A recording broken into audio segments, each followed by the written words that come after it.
জয় গুরু।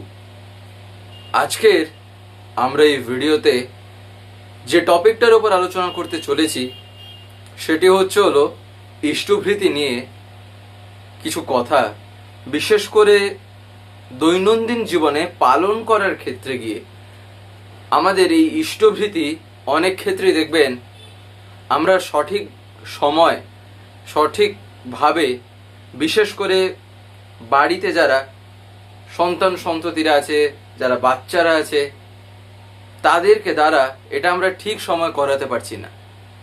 কেউ 9:30টার সময় উঠছে, তো কেউ বেলা 12টার সময় উঠছে, কেউ কোন দিন 7টার সময় উঠে পড়ছে, তো আবার কোন দিন বেলা 1টার সময় উঠছে, কোনো ঠিক ঠিকানা নেই। তাহলে সেসব ক্ষেত্রে করাই বা কি যেতে পারে? আর তাছাড়া ইষ্টভৃতি নিয়ে আমরা এমন কিছু কথা শুনবো যা শোনার ভিতর দিয়ে হয়তো আমাদের যে প্রশ্নটা হয়তো মনে থাকতে পারে, কিংবা ইন্ডিভিজুয়ালি কার মনে কি চলছে, কি কোন প্রশ্ন নিয়ে তার মাথায় আছে সেটা তো আর জানা নেই। যদি কোনো এই ভিডিওর মাধ্যমে আপনারা যদি তা পান, তাহলে তো বলতে পারেন এক প্রকারভাবে পরমপিতার দয়ায় সেটা একটা সমাধানও হয়ে যায়, উত্তরটাও মিলে যায়। তাই যদি সেরকম কিছু হয়ে থাকে তা আপনার এই আলোচনার মাধ্যমেই আশা করি শুনতে পারবেন। যাই হোক, আজকের এই ভিডিওটা এবার আমি শুরু করার আগে আপনাদের কাছে শুধু একটি কথা অনুরোধ করছি, ভিডিওটিতে আপনারা সম্পূর্ণভাবে যুক্ত থাকার চেষ্টা করবেন। আশা করি দিলে আজকের এই যেই টপিকটি আপনার এই আলোচনার মাধ্যমে অতি অবশ্যই শুনতে পারবেন। বাচ্চা কাচ্চাদের একটা বিষয় খুবই বলতে পারেন সেনসিটিভ। তার কারণ এই বাচ্চা আমরা যখনই বলছি, তার মানে সেখানে তার একটা বয়সের একটা ব্যাপার চলে আসছে। এটা অতি নিশ্চিত যে আমি 34 বছর বয়সের কোনো মানুষকে তার বাচ্চা বলবো না। 60-70 বয়সের কোনো মানুষকে তো তখন আর সেই নামে তো তাকে আখ্যায়িত করব না। অবশ্যই বাচ্চা অর্থে হয়তো আমরা খুব জোর বলি ধরেন এই 4-5 বছর বয়স, কিংবা কিছু না হলেও সন্তান সন্ততিদের ক্ষেত্রে আমরা এইসব ব্যাপারে যখন একটু সেন্সিটিভ হয়ে দাঁড়াই, তখন হয়তো বয়সটা কত হবে, 10-12 বছর, খুব জোরে এইরকম মাধ্যমিকের কাছাকাছি সময়। যাই হোক, এবারে কথাটা হলো যে ইষ্টভৃতি তারা অনেক সময় ঠিকঠাকভাবে নিবেদন করে না সময় মাফিক। হাজার বলার পরেও 1 দিন 2 দিন করবে, তো 3 দিনের বেলায় যেইকে সেই। তাহলে করণীয়টা কি, করাই বা কি যেতে পারে? এইটা নিয়ে একটা দারুণ একটা ঘটনা, বলতে পারেন ছোট হলেও জানা দরকার।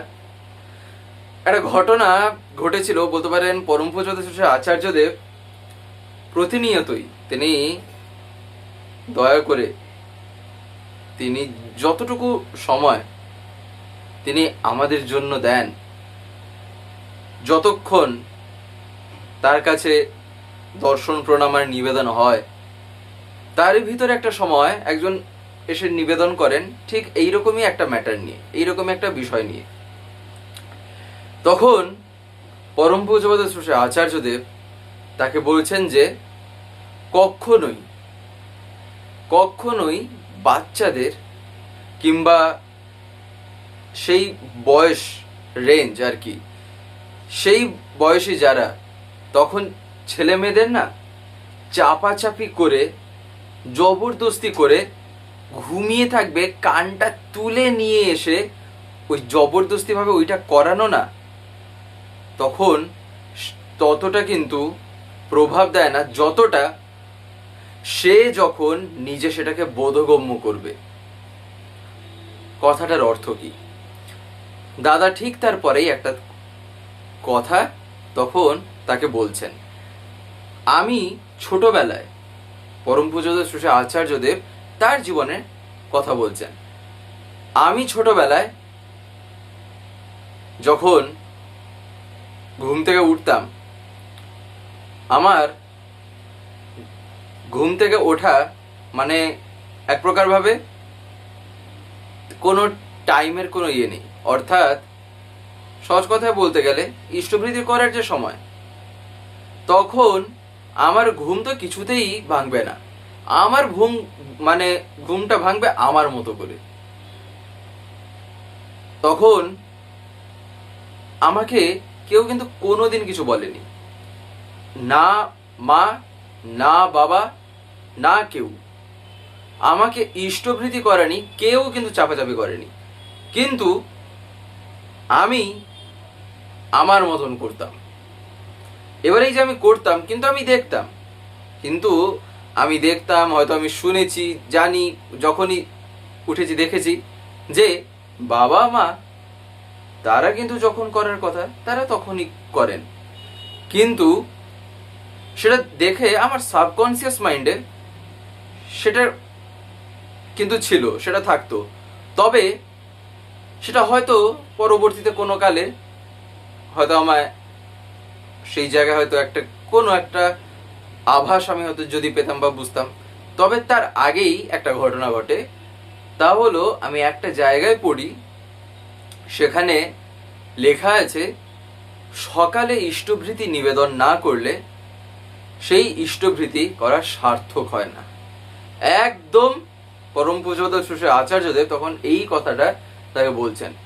তখন আমি পড়ি যে সকালে ইষ্টভৃতি না করলে সেই ইষ্টভৃতি করাটা ততটা সার্থক হয় না। যেদিন পড়লাম ঠিক তার পরের দিন থেকেই একদম যখনই পড়লাম তখনই একদম স্থির করে নিলাম, তখনই নিশ্চিত করে নিলাম যে কালকের থেকেই আর কোনো দিনও আমি সময়ের এদিক ওদিক হতে দিব না। আর আমি সময়ে সেই গাফিলতিটা আর আমার হবে না। তার কারণ ইষ্টভৃতিটা সার্থক হচ্ছে না, অথচ আমি করে চলছি। তাহলে এটা তো এক প্রকার বলতে গেলে ওই যে আমরা বলি না, কাজ করছি অথচ তা সত্ত্বেও কাজের কোনো আমি প্রভাব না দেখতে পাচ্ছি, না ফল পাচ্ছি, না তার মর্ম বুঝছি, কিছুই হয়তো হচ্ছে না, তাই না? তাই যখন আমি পড়ি তখনই আমি স্থির করে নিই, ঠিক তার পরের দিন থেকেই আমি করতে শুরু করি। সেদিন থেকে যে করতে শুরু করলাম আজ পর্যন্ত আর আমার সেই জিনিসে এদিক ওদিক হয় না। এখান থেকে এটাই বোঝা যায় আদতে চাপাচাপি করে ভালোবাসার গল্পটা অন্তত কিন্তু তৈরি হবে না। কেন? দাদা এখান থেকে বোঝালেনটা কি? দাদা যেটা বললেন তা হলো, তিনি যখন এই কথাটা পড়লেন তখনই যে তিনি একটা জিনিসে তিনি স্থির হলেন, তিনি যে একটা কিছু ডিসিশন নিলেন, তিনি যে সেটা নিশ্চিত করলেন, তার কারণটা কি? কারণটা হচ্ছিল প্রেম। আমি আমার ঠাকুরকে ভালোবাসি, আর আমি ঠাকুরের জন্য আমি যে করছি সেটা আমার ঠাকুরের কাছে সঠিকভাবে সঠিক সময় সেটা পৌঁছাচ্ছে না, সেটা তিনি গ্রহণ করতে পারছেন না, সার্থক হচ্ছে না। তাহলে আমার প্রেম কি এতটাই যে আমি তার জন্য ভরে উঠে করতে পারবো না? এই যে ভাবনাটা তখন মাথায় স্ট্রাইক করলো, না আমায় করতেই হবে। প্রেমের গল্পটা কি না পাল্টে দিল হচ্ছিল আমার ডিসিশনটা। আমার সেই ক্ষেত্রে আমি যেভাবে চলতাম সেটা তখন আমার পাল্টে গেল। এই কারণেই তিনি আচার্য, এই কারণেই তিনি আচরণে সিদ্ধ। ঠাকুর কি বলেছেন? আচার্য কাকে বলা হয়? যিনি আচরণে ফুটিয়ে তুলেছেন কি না, যা করলে যেটা বলতে পারেন আমাদের জীবনীয় হয়ে ওঠে, যা যা করলে তার জীবন বৃদ্ধির ক্ষেত্রে আমাদের সাহায্য করে থাকে, এই জিনিসগুলি যিনি নিজের চরিত্রে, নিজের আচরণে, নিজের ব্যবহারে, সহজ কথা বলতে গেলে যিনি নিজে ইমবাইব করে নিয়েছেন, যার মধ্যে এটা স্বতঃস্ফূর্তভাবে, খুবই সহজভাবে আর সরল আকারে আমরা দেখতে পাই, তিনিই তো আচার্য। যে আচরণের ব্যাপারটাকে যিনি সিদ্ধ করে দেখিয়ে দিতে পেরেছেন যে কি করা যেতে পারে কি না। এই কারণেই আমি তাকে মানি, এই কারণেই আমি তাকে জীবনে এতটা ভালোবাসি, এই যে আমরা এইসব কথা বলি না, কেন বলি এসব কথা? আমরা কেন যখন কারোর সাথে কোনো আলাপ হয়, যখন কোনো আলোচনা হয়, যেখানে যাজন হয়, কেন আমরা এইরকম ভাবে তার কথাটাকে ব্যক্ত করি? দেখবেন যখন তার কথা আসে, তিনি যখন কোনো কিছু বলেন, তখন আমরা এক লাফে সেখানে ঝাঁপ দিয়ে দিই। কেন? প্রেম, ভালোবাসা। তিনি তার জীবনে যেটা তিনি করে দেখিয়েছেন, যার ফলেই না যখন আমি তার সান্নিধ্যে যাচ্ছি, যখন আমি তার কাছে যাচ্ছি, সেই কারণেই তো ম্যাগনেটিক পাওয়ারও যেমন না টানে না, তার চাইতে বেশি, কিংবা বলতে পারেন মানে তুলনা নেই। একবার তার পানে তাকালে যেন মনে হয় জীবনটাও তো ওখানেই, আদতে জীবনের সব কিছু সেখানেই। তিনি শুধু মানে এই অধমকে হয়তো জন্ম দিয়েছেন তার কাজ করার, বলতে পারেন একটা সৌভাগ্য তার কাজ করার জন্য, যেটা মানে তার দয়ায় হয়তো আমি পেয়েছি। এই কারণে ইষ্টভৃতির কথাটাও ঠিক তাই, ইষ্টভৃতির ব্যাপারেও তাই। তখন আচার্যদেব তাকে একটা কথা বলেন। দাদা তখন তাকে বলেন যে তুমি যদি চাপাচাপি করতে যাও, তুমি যদি তাকে বলতে যাও, অতিরিক্ত যদি তার কানের কাছে বলো না, তাহলে সে তার ঠাকুরকে যাও যতটুকু ভালোবাসছে, তাও হয়তো সেখানে তার একটা বিতৃষ্ণা ভাব চলে আসবে। সেখানে একটা বিতৃষ্ণা ভাব হয়তো চলে আসতে পারে। কেন না? তার কারণ সে তার মতন করে ঠাকুরকে কিন্তু প্রেম করতে তখন আর পারল না।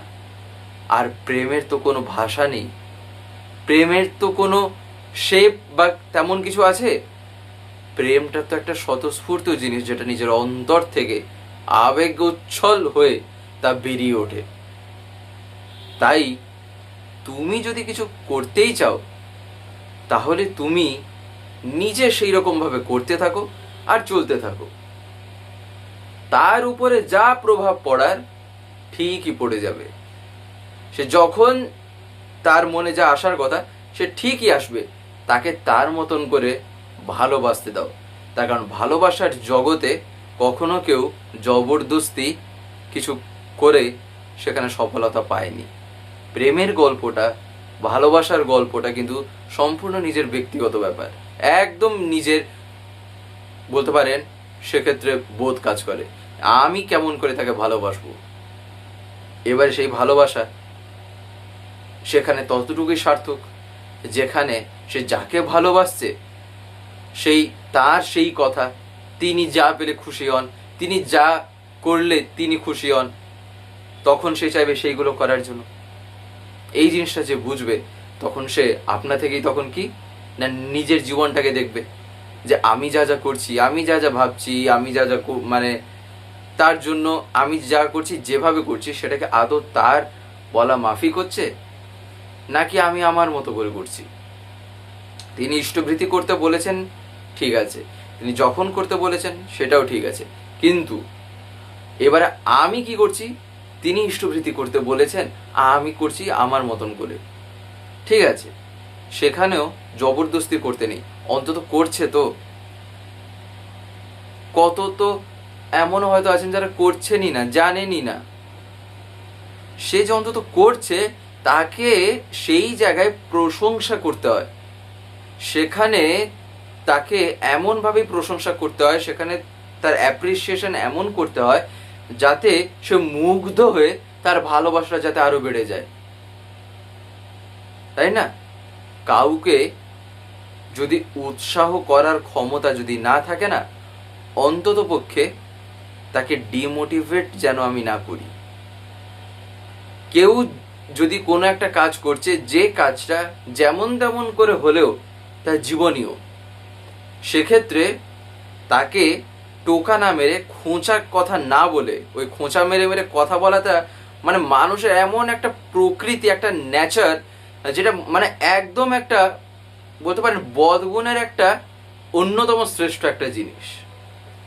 সেই জিনিসটা না একদিন পরম পূজ্য শ্রী আচার্যদেব এই প্রসঙ্গে একদিন বলছেন যে খোঁচা মেরে কথা বলাটা না কখনো পরমপিতার সন্তানের লক্ষণ না।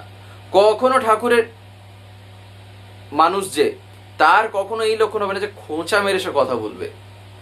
সে সব সময় সে এমনভাবেই কথা বলে, সে সবসময় এমনভাবে চলতে শেখে যেখানে তার সেই চলার ভিতর দিয়ে যদি কোনো মঙ্গল কার্য যদি হয়, হবে তো হবে, কিন্তু অমঙ্গল যদি কিছু হওয়ার থাকে, অমঙ্গল যা তাও অন্তত সে করতে যাবে না। এবারে কেউ একজন ইষ্টভৃতি করছে, তাকে দুটো খোঁটা মারা কথা বলে আমি তার ইষ্টভৃতিটা বন্ধ করে দিয়ে মঙ্গলজনক কোনো কাজ করলাম নাকি অমঙ্গলজনক কোনো কাজ? একটা বাচ্চা, একটা ছেলে, হয়তো তার বয়স এখন 16-17 বছর বয়স, তাকে যদি আমি এখন ওই ধমক টমক দিয়ে তাকে শাসন করে যদি এইসব জায়গায় যদি আমি তাকে শোধরাতে যাই না, দুদিন পরে এমনটা আবার না হোক যে সে ছেড়েই দিল যাই বা করছিল। প্রেমটা নিজের মতন করে হয়, দাদা বারবার এই কথা বলছেন, তাকে তার মতন করে করতে দাও। কিন্তু তুমি যা যেভাবে করণীয় তা তুমি করতে থাকো। সে তোমাকে দেখে যদি পরিবর্তন হওয়ার থাকে, পরমপিতার দয়ায় ঠিকই তখন ঘটে যাবে। তুমি পরমপিতাকে প্রার্থনা জানাতে পারো, প্রার্থনা যেমন ভাবে জানাতে হয় সেই রকম ভাবে কিন্তু তুমি জানাতেই পারো, কিন্তু তুমি তাকে কখনো ফিজিক্যালি মেন্টালি কখনো হ্যারাস করতে যাবে না, নাহলে যা আছে তাও হয়তো আর থাকবে না। যাই হোক, আজকের এই ভিডিওটা আমি এখানেই শেষ করবো। শেষ করে আপনাদের কাছে একটি কথা বলবো, যদি আজকের ভিডিও ভালো লেগে থাকে তাহলে একটি লাইক করে দেবেন, সবার ভিতরে শেয়ার করে দেবেন, কেমন লাগলো নিচে একটি কমেন্ট লিখে জানাবেন। আর যদি চ্যানেলটিকে এখনো সাবস্ক্রাইব করে না থাকেন অবশ্যই চ্যানেলটিকে সাবস্ক্রাইব করে রাখবেন। জয় গুরু, বন্দে পুরুষোত্তম।